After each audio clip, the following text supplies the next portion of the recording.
Did you know 1 in 2 women wear the wrong foundation? Matching foundation is hard, but Il Maquillage makes it easy. Take the Power Match quiz to find a perfect match in seconds, customized to your unique skin tone, undertone, and coverage needs. With 600,000 5-star reviews, Woke Up Like This is our best-selling foundation for a reason. Available in 50 shades of weightless natural coverage. And with Try Before You Buy, you can try your full size at home for 14 days. Just pay shipping. Take the quiz at ilmaquillage.com/quiz. That's ILMAKIAGE.com/quiz. Long gone are the days of waiting to be seen in a doctor's office only to have that awkward conversation with your healthcare provider. Wisp gives you access to sexual and reproductive healthcare from the comfort of your home. Get treatment for BV, yeast infections, UTIs, and much more delivered directly to your home or ready for pickup at your local pharmacy in less than 3 hours. The best part? Wisp is discreet, convenient, and you don't need medical insurance to receive care or prescription medication. Visit us today at hellowisp.com. Renew your health and wellness purpose this new year with The Reset on Alo Moves, a curated weekly program of Pilates, strength, and step goals to kickstart your fitness journey. It's a 30-day week-by-week program, 3 days of Pilates, 2 days of strength, and 8,000 daily steps, plus bonus nutrition tips from Sakara. Plus, for only $99, you get a year's worth of access to Alo Moves, on-demand, full studio experience wherever you are. Get moving today at alomoves.com. This is Auditory Anthology, a podcast featuring the best sci-fi short fiction. I'm your curator, Keith Conrad. We release new sci-fi stories every Thursday, and every Tuesday we release a series of more spooky sci-fi stories called Tales from the Blue Line. If you like what you hear, I hope you'll take the time to rate and review our show on your podcast player of choice, and be sure to recommend it to a friend. That'll help us grow the podcast and continue to share these stories with you each and every week. And if you have a story you'd like to contribute to the series, you can visit submissions.soundconceptmedia.com or just follow the link in the show notes. This week's story is The Last Class by Richard Banks. An aging teacher nicknamed Miss Hippiness secretly imparts forbidden lessons about the chaotic and individualistic 20th century to her students, only to face the ultimate consequences. Yeah, it reminds me of the Twilight Zone episode The Obsolete Man in a lot of ways. I used to think buying foundation online was impossible. How am I supposed to find my shade when I can't even get it right in store? Then I discovered Il Maquillage. I took their AI-powered quiz to find my custom match, and wow, this foundation is literally my skin in a bottle. The undertone and coverage are spot on. It's so neutral and weightless. I can't even tell I'm wearing makeup. Plus, with Try Before You Buy, you can try your full size at home for 14 days. Take the Power Match quiz now at ilmaquillage.com/quiz. ILMAKIAGE.com/quiz. Long gone are the days of waiting to be seen in a doctor's office only to have that awkward conversation with your healthcare provider. Wisp gives you access to sexual and reproductive healthcare from the comfort of your home. Get treatment for BV, yeast infections, UTIs, and much more delivered directly to your home or ready for pickup at your local pharmacy in less than 3 hours. The best part? Wisp is discreet, convenient, and you don't need medical insurance to receive care or prescription medication. Visit us today at hellowisp.com.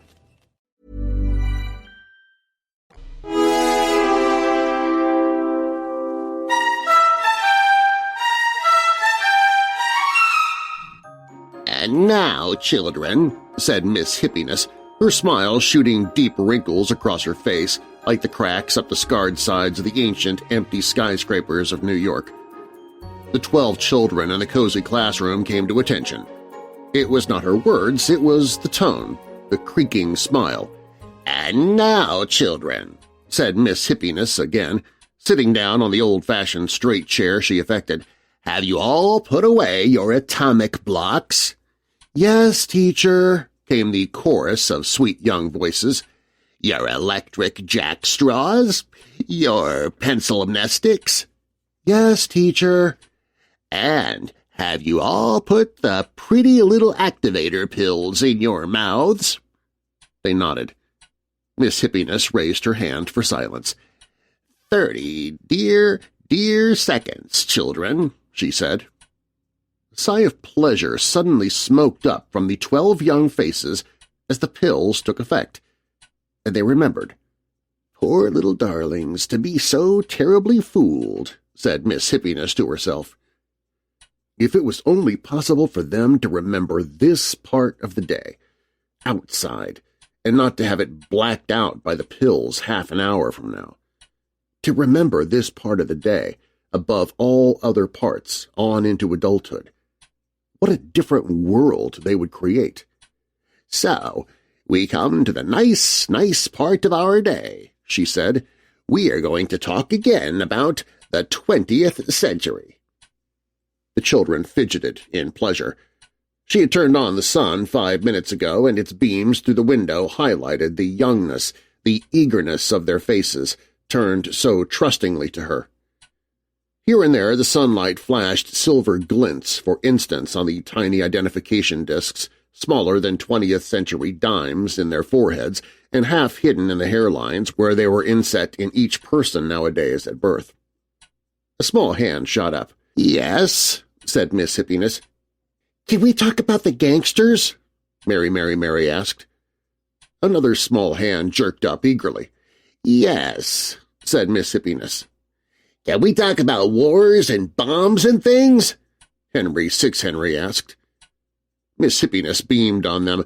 "Children, children," she scolded in fake sternness. "Of course we can. But we've talked about them all so often. Isn't there something else you'd rather hear?" The little hands sprouted like fast weeds. "Miss Hippiness! Miss Hippiness!" She was called Miss Hippiness even to her face now, and she didn't dislike it. Somewhere inside her the name had begun to give out a pulsing warmth like a tiny, real sun. 50 years ago she would have disintegrated any child who would have dared to call her such a name. Her eyes flickered at the disintegrator, still standing in its corner opposite the matter transmitter. But it was a dusty, dirty old thing. She hadn't used it in years. At home she still had the hair ribbon. They'd been in style briefly that year among certain types of families. The last little girl had been wearing the day she had walked so defiantly into the disintegrator. More frequently, the last year or so, Miss Hippiness had been troubled by nightmares in which the little girl's face peppered everything. Strange. She didn't remember the faces of those other children she had forced to march into the machine. But then she had been much younger in those days, so much more a part of this contemporary world. And of course that was before she had begun delving so avidly into history. Miss Hippiness had been teaching the first grade in the same school, official Learning Dome 111, called Old 111, for almost 60 years, and she had been a great teacher. She had never been a really large woman or a fat one. It was just that she tended to massiveness in the one part of her anatomy, and 10 years ago she had let the massiveness really bloom. Never again had she given in to the pressures of fashion in a world where hips and breasts came and went on women like hemlines of the 20th century. The 20th century. Miss Hippiness let a dreaminess invade her eyes. "Children," she said in her fond voice, "the 20th century has never been duplicated. It stands unique in history.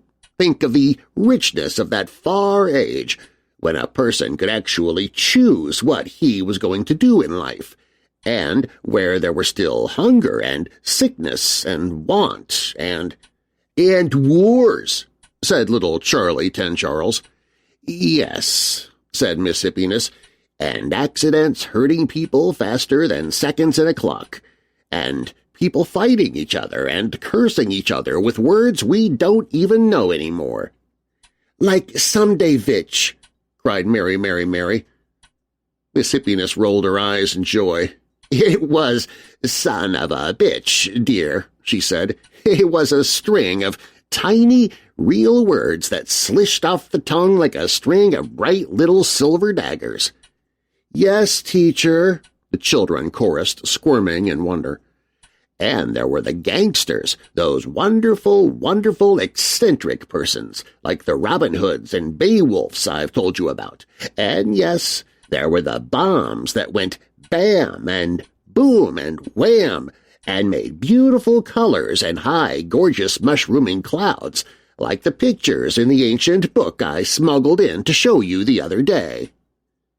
"And people blown to bits," said Stan 30 Stanley in a fake grown-up voice. "To little itsy-bitsy bits," Miss Hippiness cried. "The 20th century, children. Ah, what happiness to have lived then! The whole world violent and dangerous and seething and exciting like a string of storybooks every inch of the way around the equator. But where you could be an individual, your own boss, they used to call it." She couldn't sit now. She raised her massive hips off the straight chair and began pacing up and down the room, her face like an ancient television screen, and the children's eyes followed her like hungry puppies after a mama dog. "It was the final splurge, children, of the individual man," she said. "Nowadays we have a world of people, all the same, all dull, all safe and healthy and secure. Then it was a world of persons, and in between every bit of violence there was a cozy bit of restful safety. In between every bit of anger there was a silent bit of cozy peace. For every tragic moment there was a moment of sunny happiness." "And were people really, really allowed to die by themselves?" asked Charlie 10 Charles. She stopped and bent a loving glance on him. In the 20th century he would have been called teacher's pet. He was a dear and a doll and an angel. "Oh, many, many good people," she said, a catch in her voice, "died by themselves. Imagine, some were taken by old age, and, as we said last week, there were those wonderful sicknesses. A person could die of one of those. Nobody in the whole 20th century had a card in the Central Bureau which had on it the date of their death. Think of it, children." She was wound up now, coming to the new part she had to tell them, the part about electronics, which had been an infant science at the start of the 20th century. Matter transmitters were not known, nor disintegrators. Robots were just on the horizon. Radio and television came to flower. Man was just beginning to step off the face of the world into deep space. And there were so few people on Earth that there were open fields all over every continent, fine-blowing trees everywhere, and real, live wildflowers. "Man started the 20th century in complete privacy," she said, her vast hips quivering as she paced. "Then came the time. This was during the years of the gangsters, when electronics helped man put tiny ears in rooms behind pictures on the walls, so private speech could be recorded. And telephones, did I tell you what telephones were? Could be tapped, as they called it, so other people could listen in when you had secrets to tell a friend." And then she told them. Late in the 20th century came the best part of the story, the discovery that man could wiretap other men so secretly that nobody knew. "Think of it," she cried. "You could be telling your secrets to Papa, and then, later, Papa would be called into a police station and his wiretap taken out, and everything you said was recorded on a tiny spool inside him." "Ah," said the children, relishing the shudder of it all. It was like a prehistoric ghost story, possible but weird because it had no connection to known life. "But the human wiretaps, it didn't last long," said Miss Hippiness, making a serious comic face which brought a ripple of laughter to the 12 youngsters. "By early in the 21st century, every part of the world had passed laws, so nobody ever again could be wiretapped." She looked at the clock. In 2 minutes the pills would wear off. Enough for today, children," she announced. "But how about the gangsters?" Mary asked in a petulant voice. "Please, Miss Hippiness, you said." "Enough for today," Miss Hippiness said sternly. "It's time to go home. We'll tell more stories tomorrow." She said it just in time. The sun blinked out. A bell tinkled, and the school day was over. The children stood up and waited. "All right," said Miss Hippiness with a smile. "Single file, children. To the transmitter in your right order." The children walked, like children always have, with spurting giggles and sudden scuffles, toward the gleaming wire cage festooned with pretty cutouts of colorful animals and buildings and trees. Mary was always the first this year. She stood in front of the transmitter opening, let the electronic beam play on her forehead identification disc, then stepped in. Swoop! She was gone, delivered to her home, delivered to her mama and papa, and she wouldn't remember a thing of the story hour, Miss Hippiness thought happily. But maybe when she grew up, maybe when they all grew up, things would erupt here and there from their subconscious, and… They each stood their moment for the beam to catch their discs, stepped in, and were swooped off. At last only Charlie 10 Charles was left, and he scurried around like teachers' pets immemorial, helping Miss Hippiness do the last things a classroom needs to put it to rest for the night. Miss Hippiness gave his shoulders a last motherly squeeze and pushed him in front of the matter transmitter.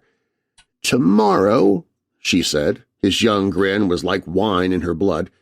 He stepped in and was swooped instantly. Miss Hippiness sighed and went back to sit on her straight chair. It wasn't comfortable, and it wasn't pretty, but it somehow fit whatever had been happening inside her the last year or two.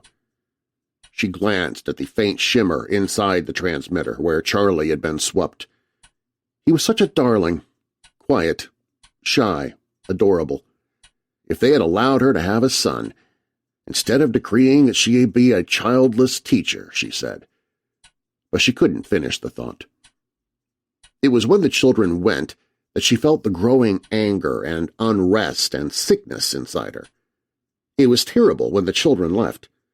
She wondered how long it had been now since she had seen the real surface of the earth. She swept back and forth, morning and night, from her sleeping room to her classroom. They were 1,000 miles apart, actually, but an instant apart through the transmitter. And she had been swooping to that old library in the south of what had been France to browse in the forgotten ancient books there. But she never went outdoors. She never saw the sky anymore. "Why, it must be spring," she said aloud, "and I've not seen a creek or a river in… how long?" If she had been allowed to have a son, and that son had been Charlie 10 Charles, what fun it would have been to leave school every afternoon and be swooped to seashores, to brooks, to mountain peaks, to the moon, to the tiny parks that still remained occasionally in cities. She sat on her hard, straight chair, uncomfortable but unmoving, for a half-hour, deep in the reveries that so often beset her now. And then the beeper on the matter transmitter sounded. With a puzzled frown, she got up to press the admittance button. Little Charlie materialized and came out of the wire cage. "Charlie!" she cried. "Does your mama know you've come back?" He didn't answer. He went to stand in front of the straight chair, and she followed him, sitting down and putting her hands on his shoulders. "Charlie," she said in her fake, stern voice, "you should always ask your mama before you—" Charlie's lips came open, but it wasn't Charlie's little voice which came out. "Susan 50 Susan," said a deep, grown-up voice. "This is Holmes 1 Holmes. Remember? I was one of your pupils 40 years or more ago." Miss Hippiness remembered instantly. She remembered Holmes as a child, but she knew what he was now. He headed the bureau known only by an electronic symbol. Too secret to name, it was said in high circles. Miss Hippiness dropped her hands from little Charlie's shoulders and covered her face.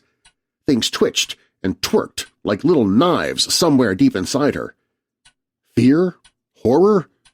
"You are my greatest, my very best teacher," said Holmes 1 Holmes on the recording coming through Charlie's open lips, "and I have treasured your memory, so you know how hateful is my task this afternoon."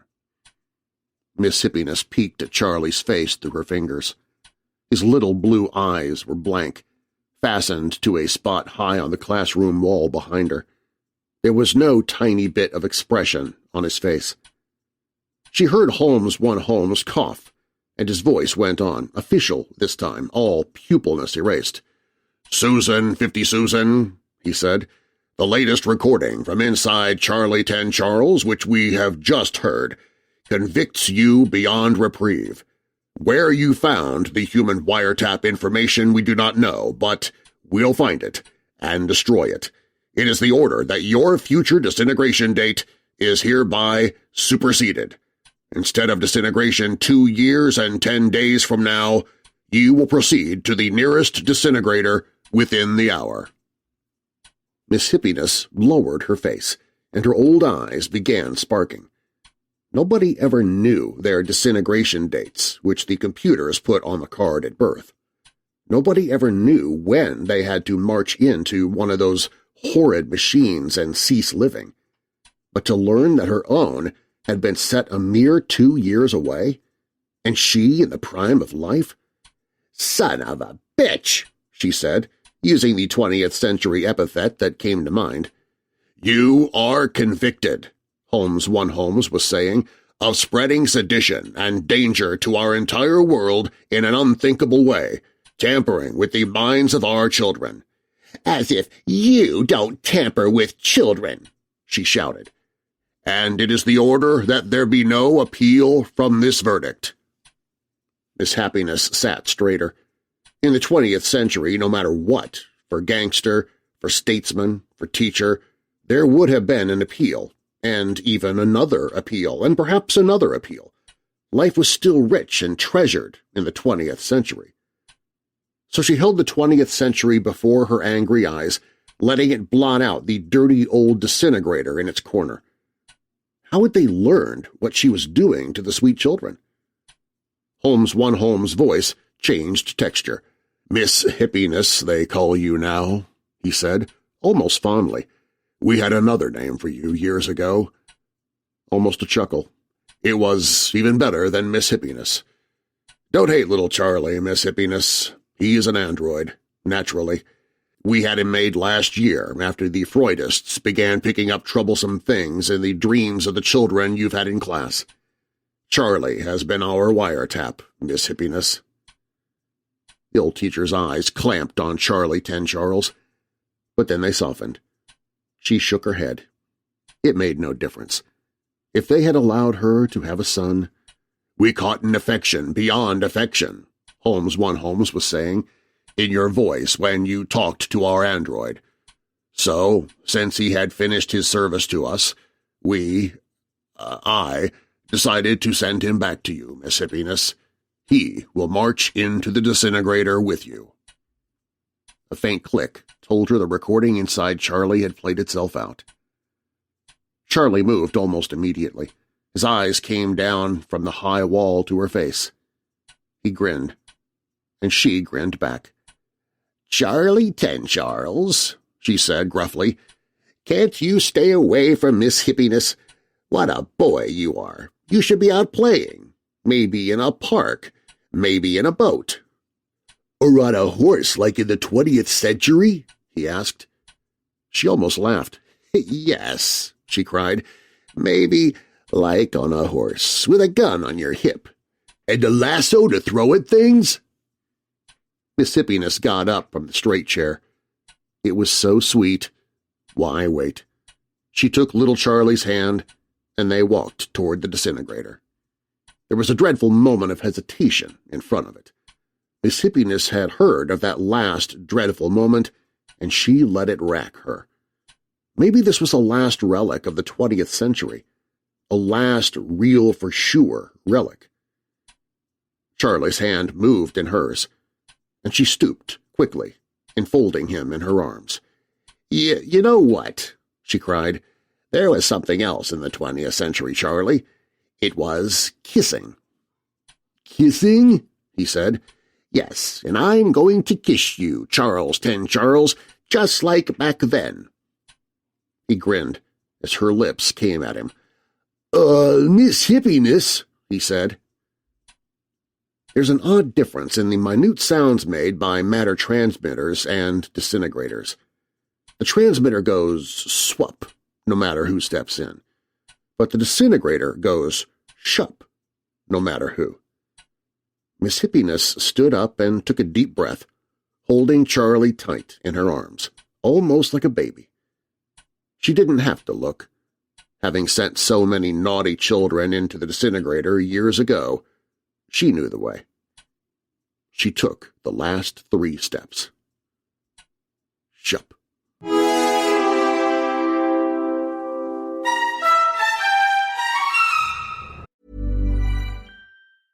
If there's one thing that my family and friends know me for, it's being an amazing gift giver. I owe it all to Celebrations Passport from 1-800-Flowers.com, my one-stop shopping site that has amazing gifts for every occasion. With Celebrations Passport, I get free shipping on thousands of amazing gifts. And the more gifts I give, the more perks and rewards I earn. To learn more and take your gift giving to the next level, visit 1-800-Flowers.com/ACAST. That's 1-800-Flowers.com/ACAST. Hi there, it's your vagina speaking. I know sometimes I have a hard time getting there when we get down, but OMG Cream from Wisp is here to help. The instant arousal makes it easier to, shh. It takes 2 minutes to order online, so let's give it a try. OMG. I literally just went to heaven. I'm gonna try that again. Go tell your friends though, get on Wisp. Order OMG Cream online at hellowisp.com. That's hello, WISP.com, and have it delivered for free. Use code OMG for 15% off your first order.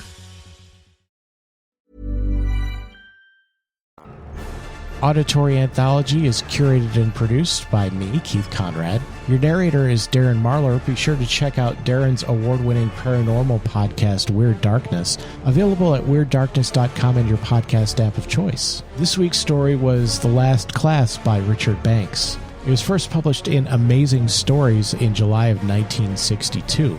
Next week we'll have our spooky sci-fi stories, Tales from the Blue Line, and then our regular Thursday story will be Time Enough at Last by Lynn Venable. It's the short story the classic Twilight Zone episode was based on. So try to act surprised by the ending.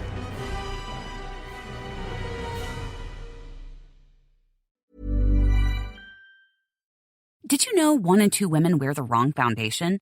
Matching foundation is hard, but Il Maquillage makes it easy. Take the Power Match quiz to find a perfect match in seconds, customized to your unique skin tone, undertone, and coverage needs. With 600,000 5-star reviews, Woke Up Like This is our best-selling foundation for a reason. Available in 50 shades of weightless natural coverage. And with Try Before You Buy, you can try your full size at home for 14 days. Just pay shipping. Take the quiz at ilmaquillage.com/quiz. That's ILMAKIAGE.com/quiz. There's one thing that will forever change the way you sleep, and it's the softest 100% organic cotton bedding from Boll & Branch. You'll fall asleep faster wrapped in the most luxurious comfort. You'll never sleep hot again with airy blankets, cloud-like duvets, and breathable sheets. You'll experience pure comfort on night 1 and feel your bedding get softer with every wash. Discover the difference with 15% off your first order at bollandbranch.com with code BUTTERY. Exclusions apply. See site for details. Hi, this is Freddie Wong from Dungeons and Daddies, and this episode is sponsored by Rocket Money. Blast Houston, off. we have a savings. That's right. Rocket Money is a personal finance app that empowers you to save more, spend less, and take control of your financial life. Basically, you can see all of your checking, savings, credit cards, and investments in one convenient place. You can understand your spending trends, and most importantly, you can categorize those expenses and set up a custom budget by identifying top spending categories. Listen, you want to track bank statements? It's very difficult. Use Rocket Money to help keep track of all your finances. Rocket Money has over 5 million happy members and it's saved its users over $1 billion across all of the app's premium features. Let Rocket Money help you reach your financial goals faster. Get Rocket Money today at rocketmoney.com/all-in-one. That's rocketmoney.com/all-in-one.